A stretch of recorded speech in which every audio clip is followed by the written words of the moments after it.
Hello, today I'm joined by my guest Ben Marley from GeoCale. Ben, how you doing? I'm very good, David. Thank you. It's hump day. Well, it is today It, anyway.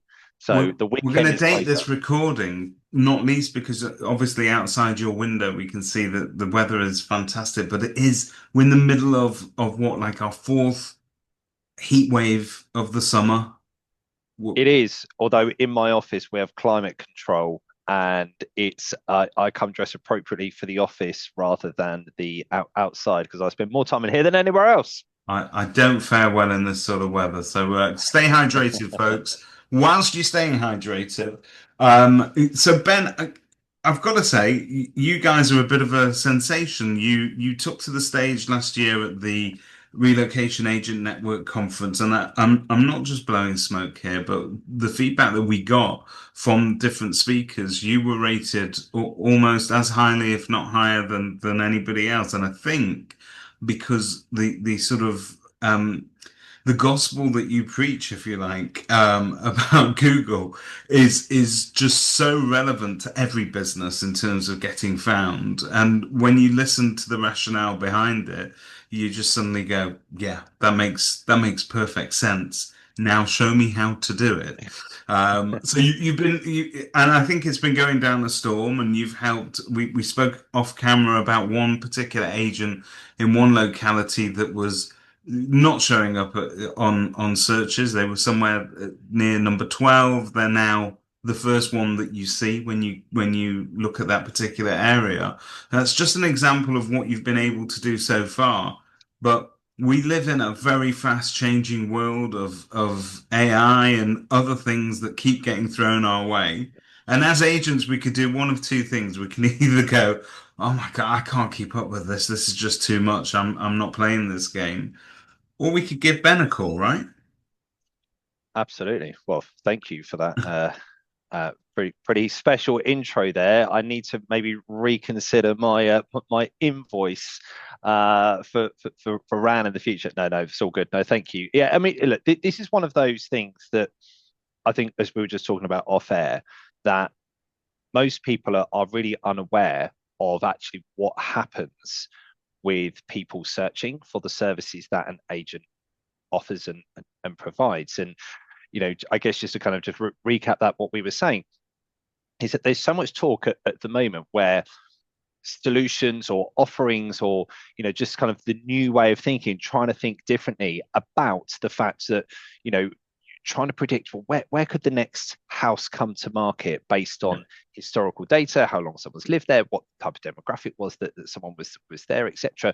Everyone's like really focusing and investing, which is not saying it's a bad thing to do or not the right thing to do, about where that next property could be and try to put yourself in front of it. That a lot of people would, nearly everyone's forgotten about. What about the people that are just coining the phrase Googling it? And actually, when you look at the numbers per town as to how many people are actually doing this, it is eye-watering, David, It as to is, isn't how it? much activity that is actually happening in every single town. Now, we've got the data of what happens in every single town for the number of people that are doing these searches. And as we're kind of saying, in every household, there will be normally one of two people, but you'll normally have both of these people in a household whereby they're either looking to sell before they look to buy, or they're looking to buy before they look to sell.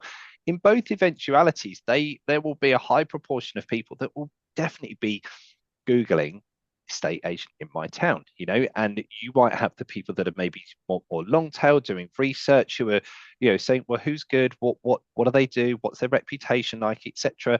They will be doing the more long tail searches. Then you have the other, maybe slightly more impulsive character in a household, or maybe there's two in every household. I don't know, whereby they've just walked to the shop or walked the kids to school, or they've driven down the road. They've just seen the house that they've been eyeing up for the last 10 years, and all of a sudden they're like, "Oh my goodness, this house has come up for sale. We've got to put our house on the market quick, right?" Stay agent my town, right? Who should we use? Right, we just we need to get some people out to come and value our house straight Yeah. away.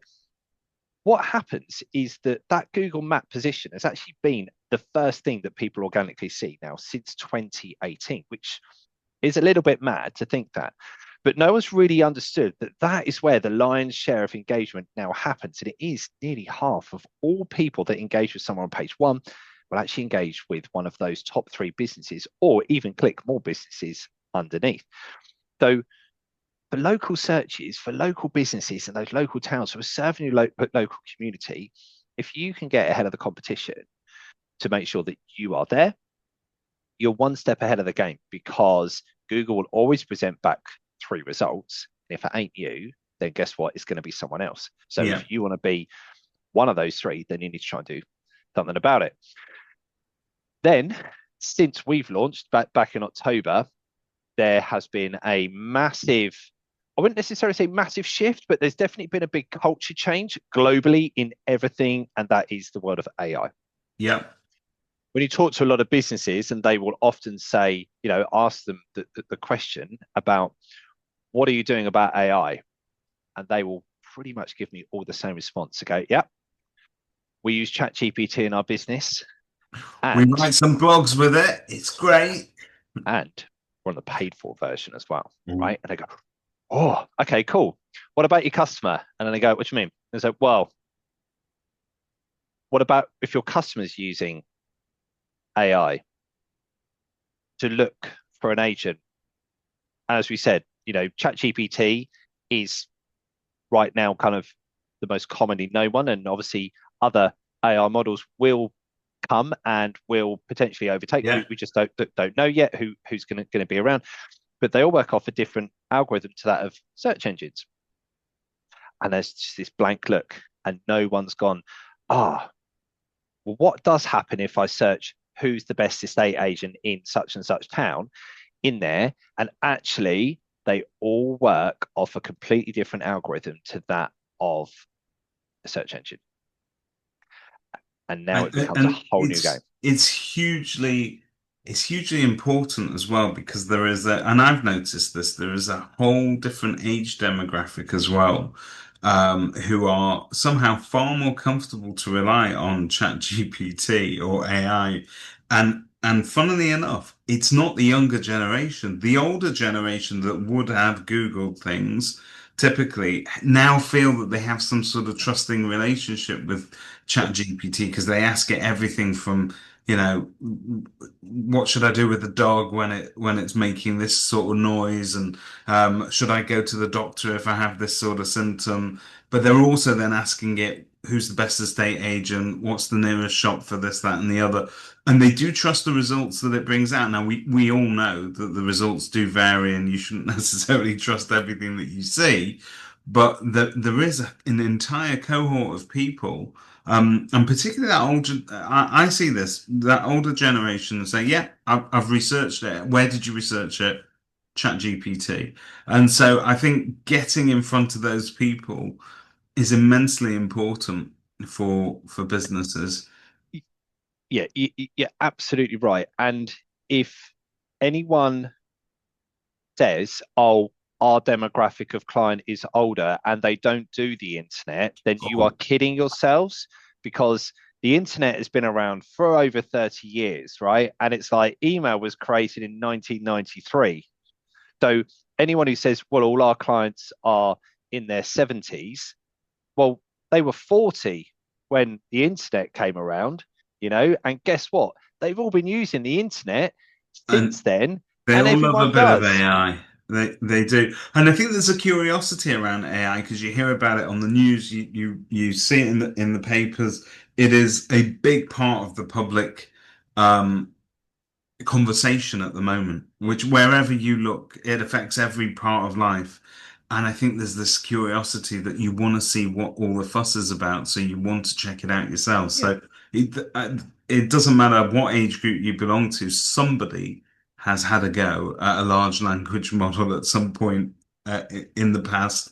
But they adopt it. And I think they run with it. They use it as their day-to-day sort of search. And yeah, it's been surprising in some ways that has replaced a traditional Google search. But that's where we're going with this. Google are Yeah. onto it, and they released something fairly recently which has changed the game a little bit.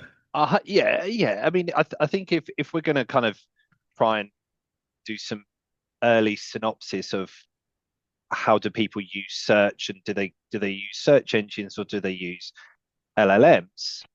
That the difference being between the two is that you can be quite specific with your large language model search, and it's going to bring back quite finite detail from websites that you may not necessarily think that it's going to bring back, because it will use reference points on platforms that maybe search engines wouldn't necessarily be wanting to promote. Whereas your kind of quick type search is more geared around quick responses. So what we're kind of getting at with this is that it's good to have both covered, because otherwise you're kind of leaving it to chance that you're only going to be potentially discovered or found in one of two scenarios rather than both of those. So you're absolutely right. Google AI mode was launched at the tail end of last week, and like all things Google, they don't tell anyone that it's happened. They don't make any public announcements or anything at all. They just launch it, and then all of a sudden, like huge game of Chinese whispers globally, stuff gets passed around. And it's quite interesting. Obviously, Google, if you're going to compare Google AI mode to ChatGPT, the difference with Google and Google AI mode is that it has a huge amount of historic data that it can pull from, but also the fact that Google has products, whereas ChatGPT and other Yes. LLMs don't have products. Doesn't. And Yeah. what we're referring to with that is that you think about Google reviews. Google owns that. That's a Google product. Is a Google review. Your Google Business Profile that is a Google product. Google Maps is a Google product. So when Google uses Google AI mode, it's now going to pull on resources that it knows and trusts because it owns the IP on that data.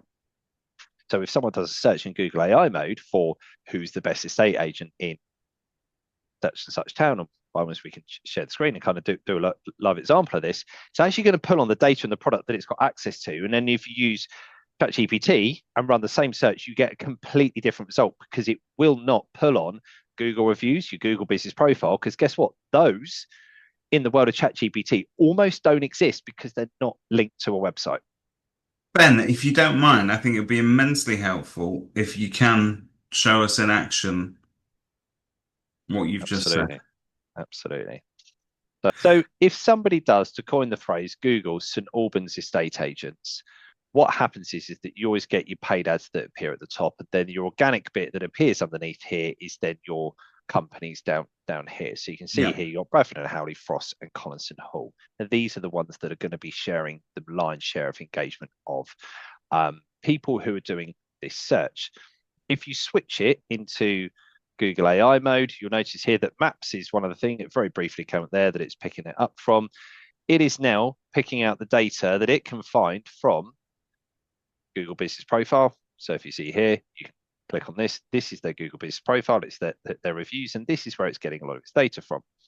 If we then come back, let's just go back here, and if we then ask Google, who's the best estate agent in St Albans, it still wants to try and pull on the information that it can get from its Google Business Profile data. But if we then switch that over to AI mode, it still uses info from Maps there as well. And what you notice now is it's now pulled that information.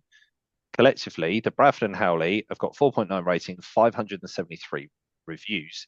And again, you can see here, it's using Google Business Data information. Yeah. So if you are a business that is thinking, well, how do we get more exposure to that local market? What we want to get in front of people that are actively looking for an agent who want to sell their home.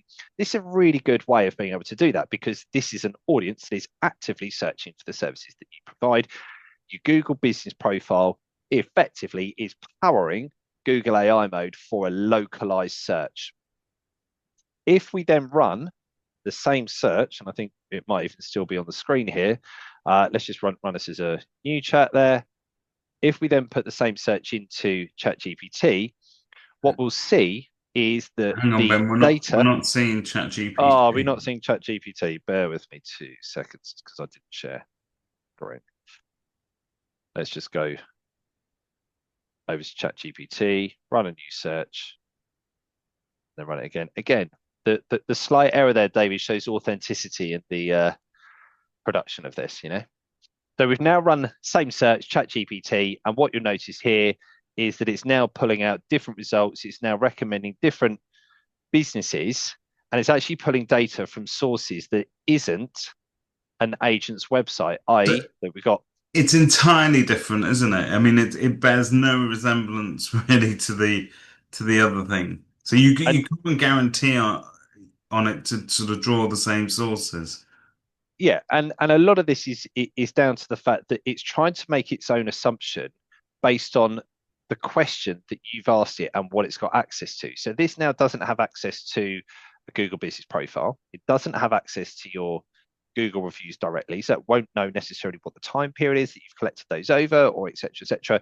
It will go on data that it can now obtain from other third-party websites, i.e., St Albans Times here, Yeah. estate property agents, and all agents here, for example, and you'll see various other sources that it can pull this data from. But it's actually bringing back. So if you're an agent and you might go, "Oh, that's cool. I'm recognised up here." If I search for something online, or if you search something online, David, and it's now the LLM or your search engine has now said, right, this business here is the one that we think is a good one to recommend based on the search thing.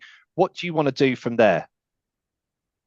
What's your next? What's the next thing that if you're holding your phone, you've just put into ChatGPT, who's the best estate agent in St Albans on ChatGPT, and it's now giving you Collinson Hall there, and you go, cool. Where do I go from there?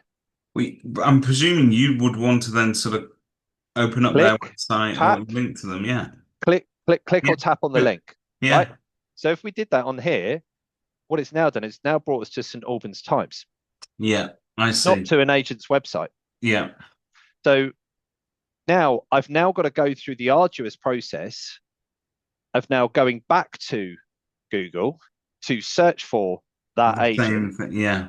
and go through that process again. So actually, if I then go, oh, actually, who was it again? I can't remember, and I now just Google St Albans estate agents. I'm now seeing other results. So who was that one that we got there? You It imagine was you're flicking through your phone. Yeah, it was It's not as console, but straightforward. it's hard, isn't it? It's really It's hard. it's not as straightforward, Yeah. right?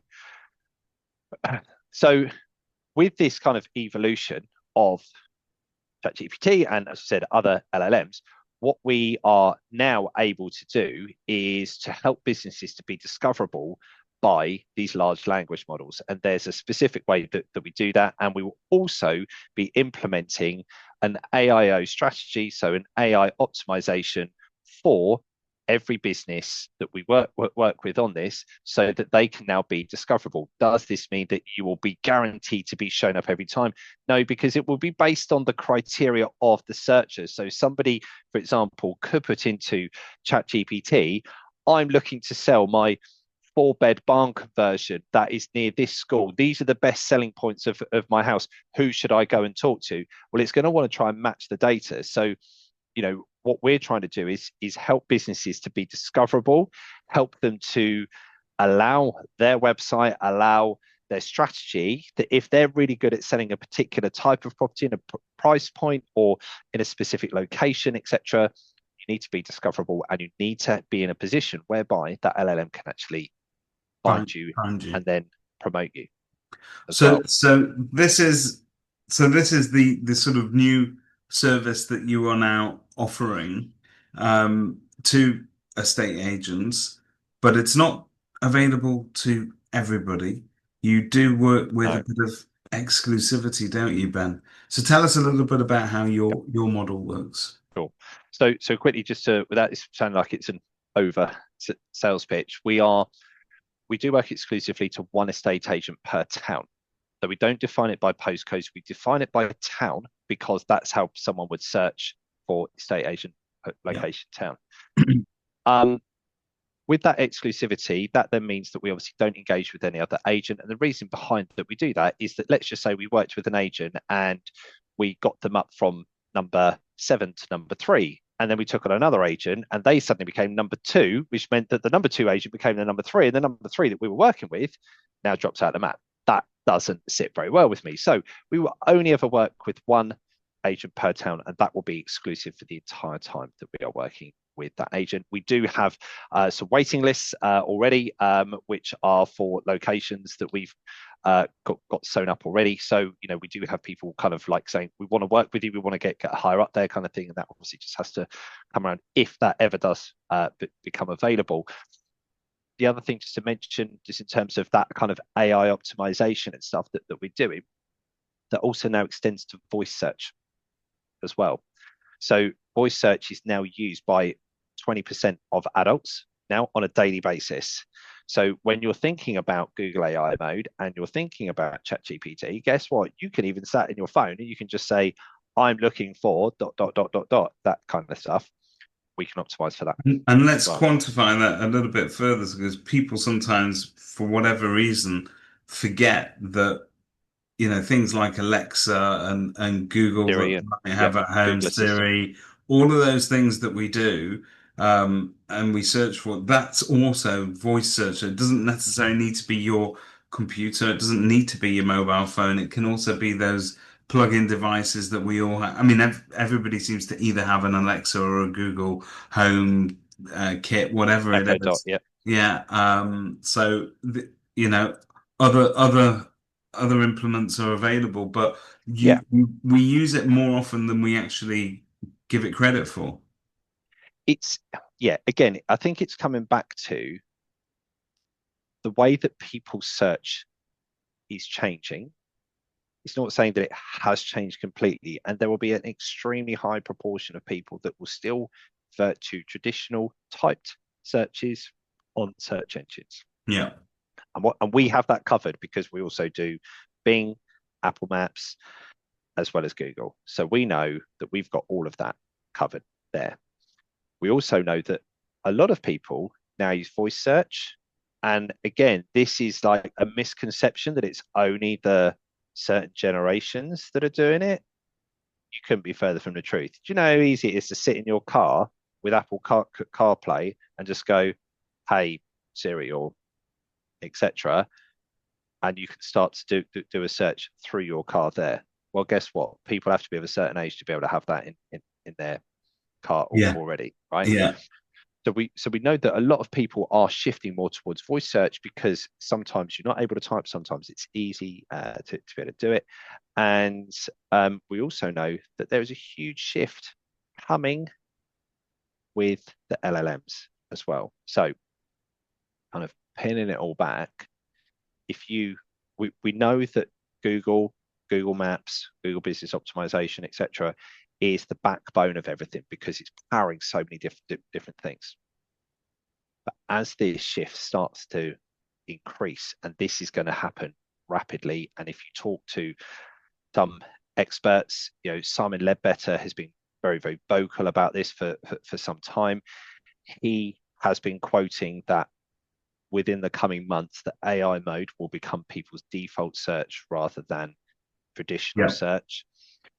That is the way that I think people will start to move. There was an article that released on Monday morning saying that in America, 32% of searchers have now made AI mode their default search as opposed to Yeah. traditional search. It's scary, isn't it?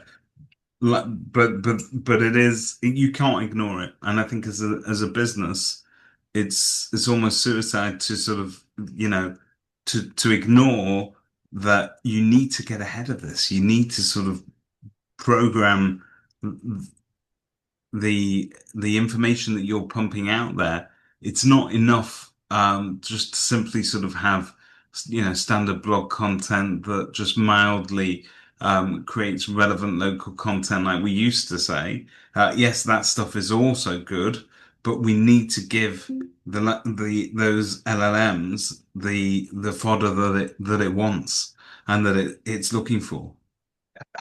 Again, not trying to say that everyone does this, but I talk to a lot of agents, and you know, the the phrase of all of our business comes from recommendations still gets banded around a lot, which is just not factually correct. A lot of that means that they just don't track or they don't actively invest heavily in kind of external marketing. They do. They just don't. They just think that everyone comes from recommendation. What you have to think is that these are people out there that are saying, I'm looking to use an estate agent. Those searches, however you're doing them, whatever platform that you're using, is going to bring back results. If you're not doing something to make a concerted effort to be found on those, someone else will. Ben, fascinating as always. There's loads more I know that you are doing for agents and that you can do.